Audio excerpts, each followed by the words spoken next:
Hello students, how are you? कैसे हो आप सभी? उम्मीद करते हैं आप सभी अच्छे होंगे। स्टूडेंट्स, आज हम बात करेंगे ग्रीन हाउस गैसेस के बारे में। इस वीडियो लेक्चर में हम इसकी थ्योरी देखेंगे और कुछ एमसीक्यू। ओके, तो प्लीज़ इस वीडियो को लाइक करें, सब्सक्राइब करें और शेयर करें और भी स्टूडेंट्स के पास, जिससे उन्हें भी इसका लाभ मिल सके। चलिए तो वीडियो लेक्चर को स्टार्ट करते हैं। तो ग्रीन हाउस गैसेस में अगर आपसे कोई पूछे कि कौन कौन से ग्रीन हाउस गैसेस हैं, तो आप कह सकते हैं carbon dioxide, methane, chlorofluorocarbon, nitrous oxide, water vapour, ozone are green house gases. Carbon dioxide CO2, methane CH4, nitrous oxide N2O,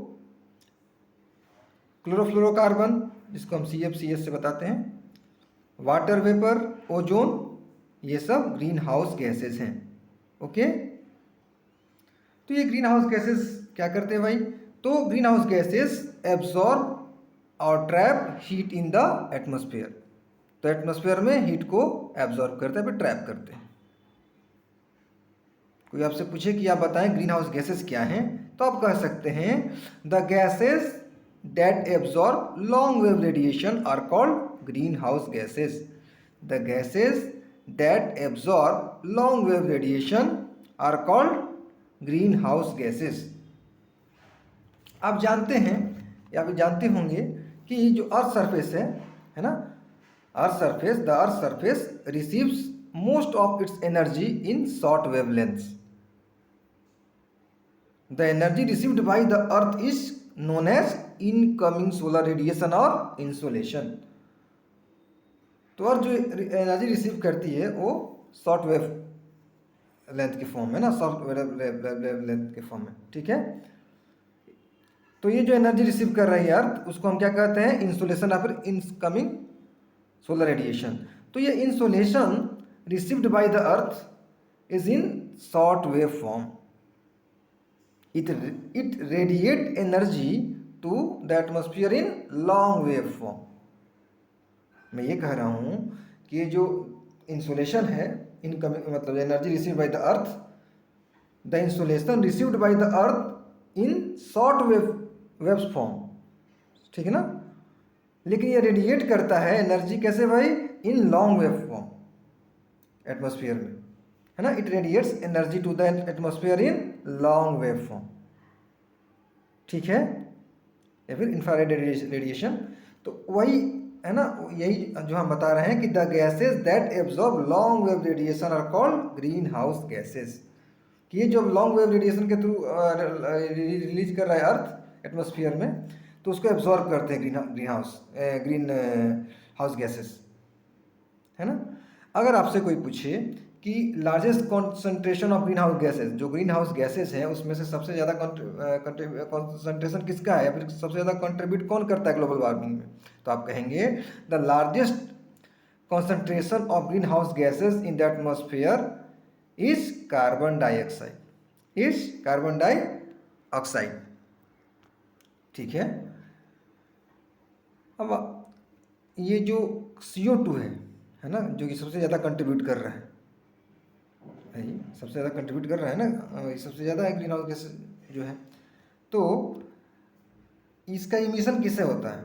तो emission of carbon dioxide comes mainly from fossil fuel combustion.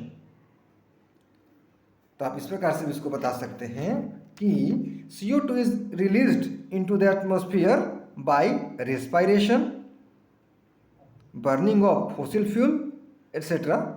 It is also emitted during volcanic eruptions. ठीक है, तो यहाँ आप देख रहे होंगे कि हम कह रहे हैं कि फॉसिल फ्यूल क्या है भाई? तो आप इसको बता सकते हैं कि coal, petroleum and natural gases are fossil fuels because these are formed from the dead remains of living organisms. Fossils, coal, petroleum and natural gases are fossil fuels because these are formed from the dead remains of living organisms, fossils. So these are called fossil fuel. ठीक है। और combustion means तो जानते ही हैं कि chemical process in which a substance reacts with oxygen to give off heat is called combustion. ठीक है। तो वही मैं कह रहा हूँ कि ये जो CO2 रिलीज हो रहा है भाई, कैसे? तो बर्निंग ऑफ फॉसिल फ्यूल्स के द्वारा मेनली। ठीक है। अब और आप इसमें ये बता सकते हैं कि जो CO2 कार्बन डाइऑक्साइड गैस है, आप जानते हैं कि carbon dioxide gas forms about 0.03% by volume of the atmosphere. जानते हैं ना कि 0.03% by volume of the atmosphere है CO2, है ना। With the increase use of fossil fuels a large amount of CO2 gets released into the atmosphere एक्स। ठीक है। तो अगर हम ज़्यादा यूज करेंगे फॉसिल फ्यूल्स तो क्या होगा? फिर वही चीज, फिर आपका CO2 रिलीज होगा ज़्यादा एटमॉस्फेयर में। ठीक है। आप जानते हैं कि the increased amount of CO2 in the air is mainly responsible for global warming. The increased amount of CO2 in the air is mainly responsible for global warming. ठीक है। तो ये CO2 की बात रही। अगर हम बात करें मीथेन की, तो मीथेन कैसे प्राप्त हो रहा है भाई? तो methane is produced naturally when vegetation is burned, digested and rotted in the absence of oxygen. ठीक है ना। ऑक्सीजन के एब्सेंस में हम जब वेजिटेशन को जलाते हैं ना, बर्न कर रहे हैं, डाइजेस्टेड है और and rotted in the absence of oxygen. ठीक है। तो प्रोड्यूस हो रहा है मीथेन। या जो large amounts of methane are released in paddy fields, coal mines, from rotting garbage dumps and by fossil fuels. अगर हम क्लोरोफ्लोरोकार्बन की बात करें, क्लोरोफ्लोरोकार्बन, ठीक है, क्लोरोफ्लोरोकार्बन की बात करें तो chlorofluorocarbon are man made industrial chemicals. क्या है भाई? तो मैन मेड इंडस्ट्रियल केमिकल्स है। कौन? क्लोरोफ्लोरोकार्बन। मतलब जो CFC है, मानवीय गतिविधियों से पैदा होते हैं। ठीक है। It is also known as freons. इसको क्या करें भाई? फ्रेओन।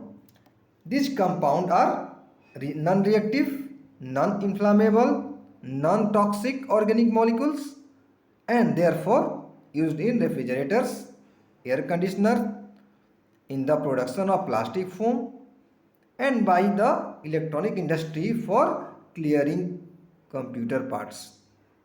समझ रहे होंगे कि जो क्लोरोफ्लोरोकार्बन है ना, यह नॉन रिएक्टिव होता है, नॉन इन्फ्लामेबल होता है, नॉन टॉक्सिक ऑर्गेनिक मॉलिक्यूल्स होते हैं। इसलिए इनका हम यूज करते हैं रेफ्रिजरेटर में, एयर कंडीशनर में और in the production of plastic foam and by the electronic industry for clearing computer parts. Okay. CFC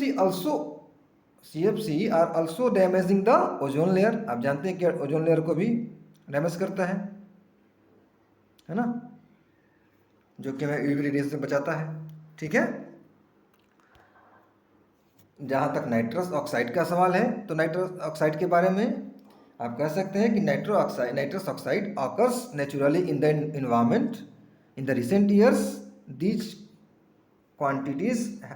their quantities have increased significantly due to the use of chemical fertilizers and burning of fossil fuels। ठीक है। तो ये जो green house gases हैं, अगर इनका level increase होता है तो अर्थ की हीटिंग है ना, अर्थ पे हीटिंग जो होगा कंसिडरेबली बढ़ जाएगा और उसके कारण से क्या होगा? ग्लोबल वार्मिंग होगा। तो increased in the level of greenhouse gases has led to considerable heating of earth leading to global warming। फिर से एक बार सुन लें कि increase in the level of greenhouse gases has led to considerable heating of earth leading to global warming। ठीक है। अब अगर हम बात करें कि इंटरनेशनल एफर्ट्स क्या क्या लिए जा रहे हैं भाई, या लिए गए हैं, है ना। कि for the reducing of the emission of the GHGs, ठीक है, ग्रीन हाउस गैसेस के इमिशन को कम करने के लिए क्या इंटरनेशनल एफर्ट्स किए जा रहे हैं, किए जा चुके हैं, ठीक है। तो the most important one is the Kyoto protocol proclaimed in the 1997।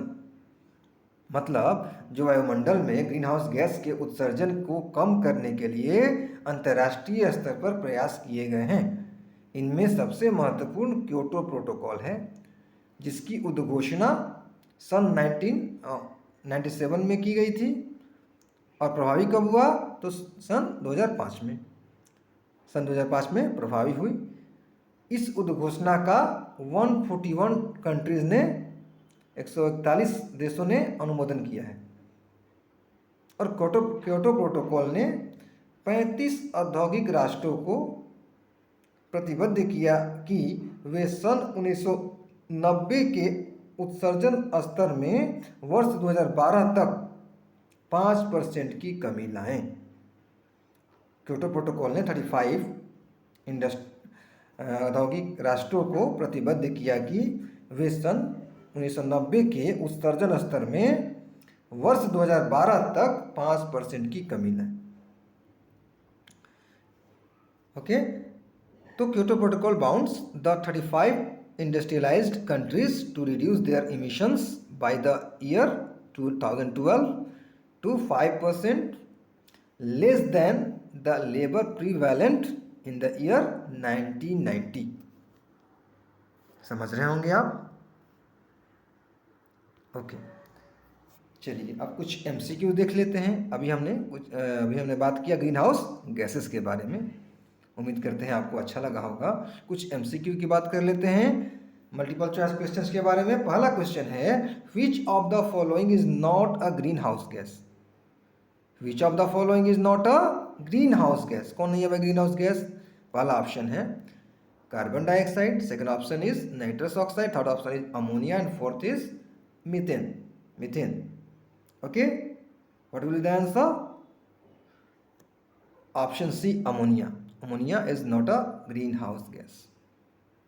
Okay, ठीक है, समझ रहे होंगे आप।